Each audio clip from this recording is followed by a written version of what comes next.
And a happy Labor Day to you guys. Hope you had a good day off and enjoyed your long weekend. For those of you that didn't have the day off, my sympathies. Hope you are going to have a good night and a fine evening. Welcome aboard. This is Your Voice with Dr. Newman. As you may have already figured out by seeing that previous video, we're going to be discussing addictive relationships. And it's an interesting topic due to the fact that addiction is a big issue right now with all the fentanyl running around and people dropping dead from combinations of medications combined with fentanyl and other opiate-related medications. But we're not going to be discussing that specifically today. What we're going to talk about is the addiction of a relationship, and one that you may not want to be in. Those folks that are continually find themselves in relationships that may be abusive, either physically, emotionally, or just generally hanging out with an individual that's just flat out pain in the ass. Somebody that simply doesn't understand what it means to be compassionate or empathetic in any way. We did speak a little bit last week about the narcissistic personality disorder and that compared to entitled individuals. And that kind of comes into play here because of people that are involved in relationships who their partners suffer from some specific personality disorder, and they not quite understanding what's going on there. And they're not supposed to. They weren't trained to understand or identify what a personality disorder is. Usually, if they end up in therapy and talking to either a psychologist or a psychiatrist like me, or a counselor, therapist, and the therapist has enough information from the patient in regards to what's going on in the relationship, they get a pretty good feel of what the other partner may be like. And once the patient has an understanding that this individual may have a personality disorder, it gives them an intellectual understanding of what's going on, and they're able to bail out of this bad relationship a lot easier. But if they don't seek any help to get an understanding of what's going on in terms of the dynamics due to the personality disorder, they suffer a lot, and it keeps them up at night. And as you saw in the video, it's hard to disengage from a relationship like that if you're invested in one. Many years ago, there was a very popular term being used for people that were involved with individuals who were suffering from alcoholism. And that term is still used today for the same reasons, but you can actually apply that term to those that are in relationships with people who have kind of eccentric or neurotic or character issues as well. That term is codependency. And people that are codependent seem to find themselves in relationships where they're rescuing people, rescuing their partner from one thing or another, and going out and saving them from a disaster. These were codependent folks that were involved with alcoholics, and whenever their partner ended up in a bar or somewhere else, had too much to drink, what typically would happen? They'd make a phone call. They'd say, "I can't drive, I'm too drunk. Please come get me." And their partner would get in a car in the middle of the night, drive over to the bar, pick them up, throw them in the front seat, drive them home, tuck them in, and so on. Well, what were they doing? They were basically enabling the alcoholic to continue their habit and their addiction without having to suffer any of the consequences for doing so. And this is the same with those that are suffering from personality disorders or other issues where the partner continues to rescue them from their issues instead of allowing them to trip over themselves and break their nose, so to speak, and look at the blood and say, whoops, I blew it. This is not good for me. My life is being destroyed, and I think I need to do something about this. Codependency rescues people in such a manner. Now, if you find yourself in an addictive relationship, as I had previously mentioned,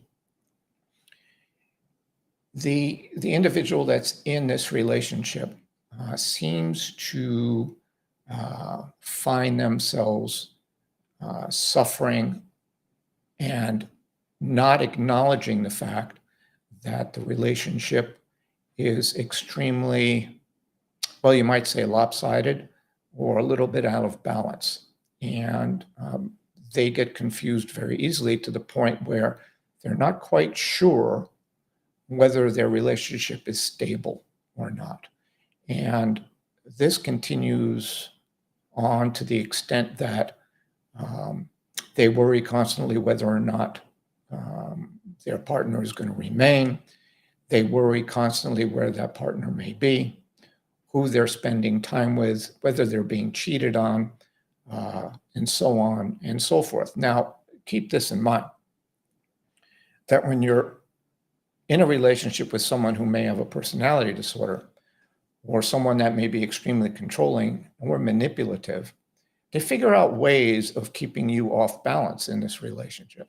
And being off balance is not a comforting feeling at all, because it keeps you wondering and guessing constantly whether or not you're actually in a healthy relationship. Look, addictive relationships come in all shapes, colors, and sizes. Keep in mind one thing, that if you're in a generally healthy relationship and there is a sense of trust and a sense of understanding between the two parties,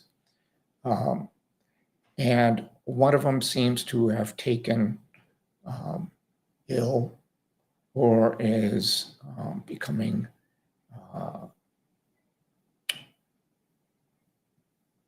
distracted due to work. Maybe they're becoming unemployed, they're getting laid off, they're having a very difficult time.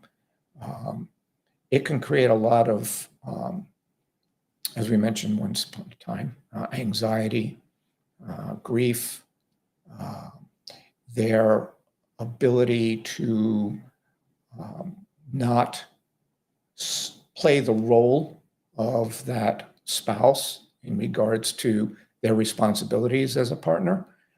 They start losing their security. They do become a little bit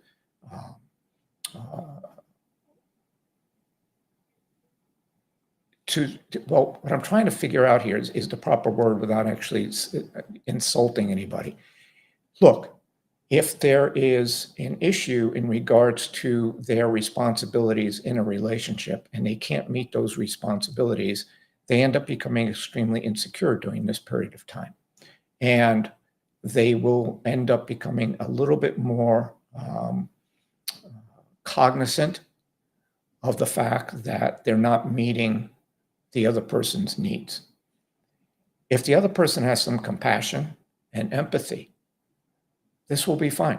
They'll get past all this and they'll work together as a partnership to resolve these issues. Someone that has a personality disorder, such as we discussed before, narcissistic personality disorder, once you're not able to supply them with their needs, they're going to get up and they're going to go. They're going to disappear. There is no issue anymore. On the other hand, if you're in a relationship, and let's take this a step further, let's say you're in a relationship that is physically abusive. I have run into a number of folks that have find themselves in either a emotional or physical abusive relationship. And they can't seem to remove themselves from it.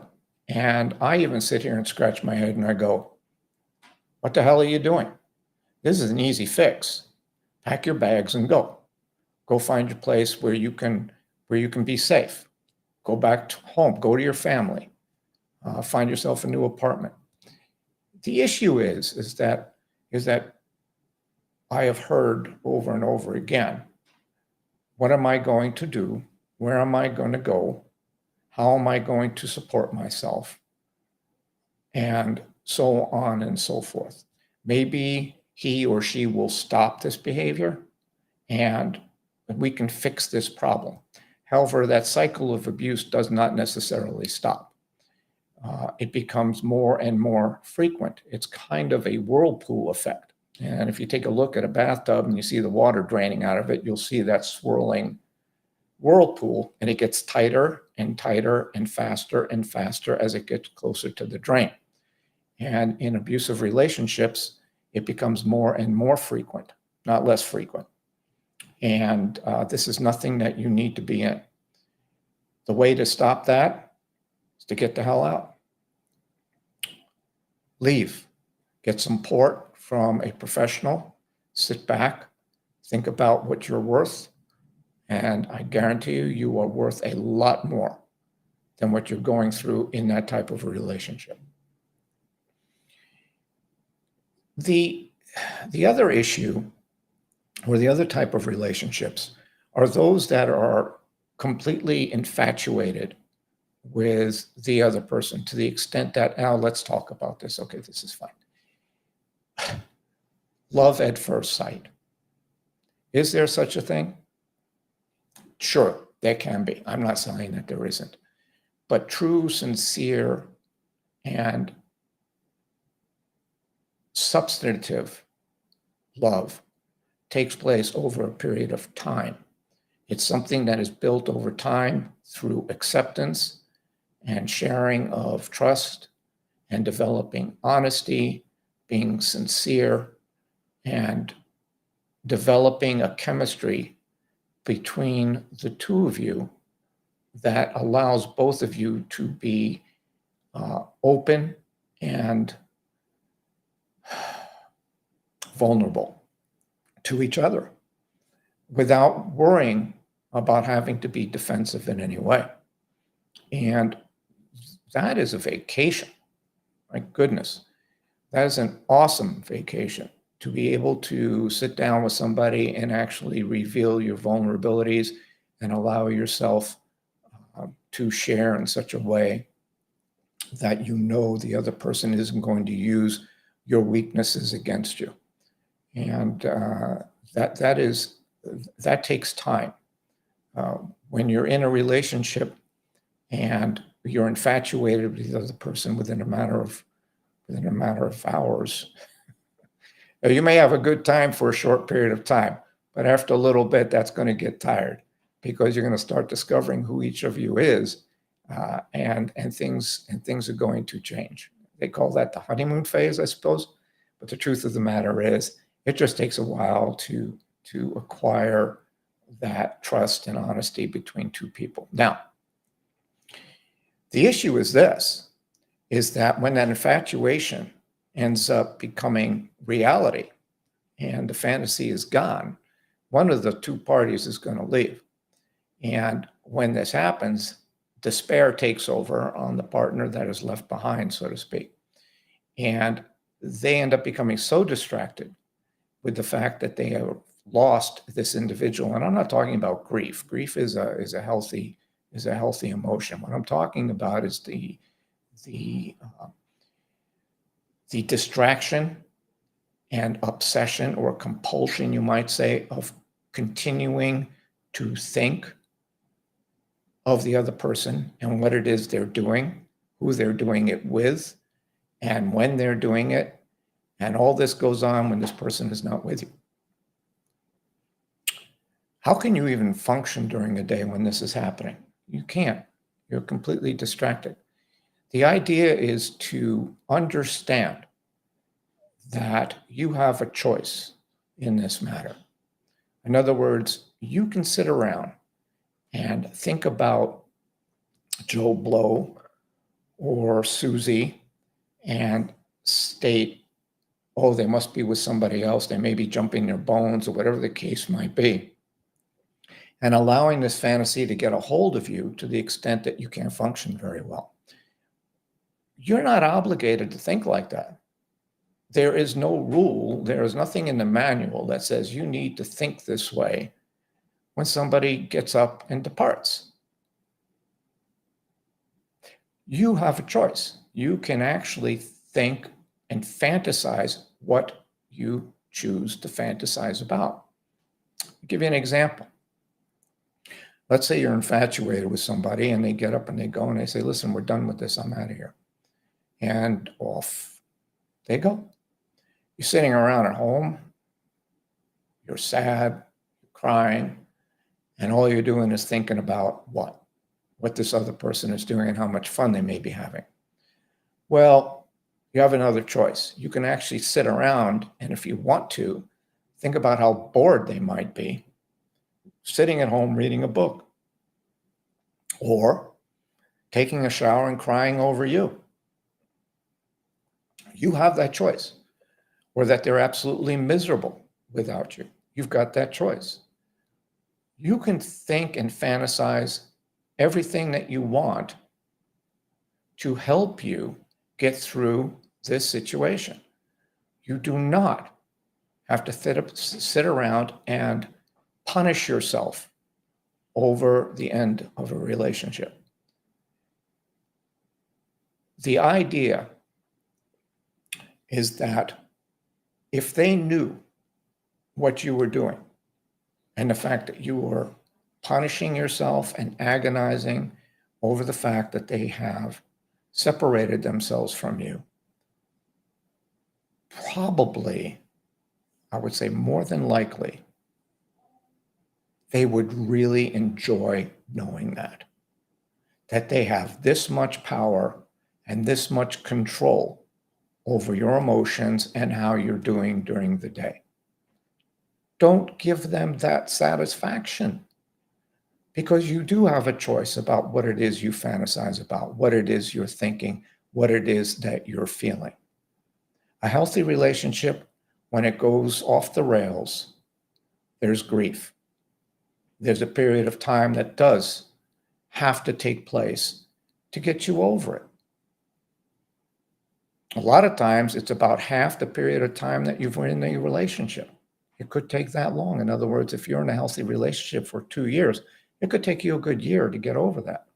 But if you're in a relationship that's really addictive and you're completely obsessed and infatuated, the fastest way to get done with this is to make sure that you're able to control what it is you're fantasizing about, find yourself something to distract you to the point where you're being productive, stay busy, take all of their belongings, anything that they've left behind, put it in a box, go into the backyard, dig a hole, bury it, and leave it there.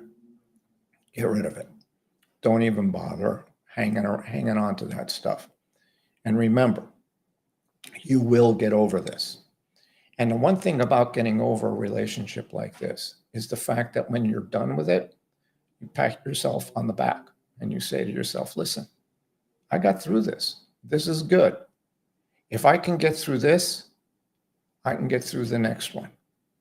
And trust me, each time you get into a healthy relationship, it gets better and better. It doesn't get worse. It gets better because you learn. You learn how to function in a relationship. You learn how to share things. It's not neurotic. It's not addictive. It is not one of these things that says, I got you by the short hairs, so to speak, right? It's something that's sharing, fair, and empathetic. There's a lot of different categories of addictive relationships, and we have discussed this before. It was in the video earlier. And I've had a patient some time ago that was sexually addicted. And she would head out virtually every day and have sex with men 4 or 5 times a day. I'm not saying one man. I'm talking about 4 or 5 men over a period of a day. And this went on for some time. Not of course, the fact that she was already in a relationship with somebody. And of course, she was lying and maneuvering around to the point where he didn't know what was going on. And of course, you're putting yourself at risk for, goodness gracious, all kinds of STDs and issues that you shouldn't even need to go through. We ended up talking for quite some time, and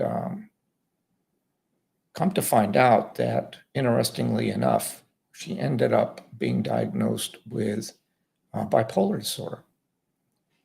And she went into this massive manic episode, and we admitted her to the hospital, and she was treated with medications and other types of things, ended up being discharged after a couple of weeks.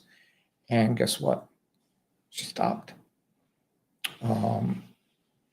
People that are in sexual addiction do this for not the sex, but for the control and the feelings of control and power that they're getting over these short-term relationships. The people that are caught up in this need to sit back and really consider what it is they're doing and how much it may be affecting them both emotionally and medically.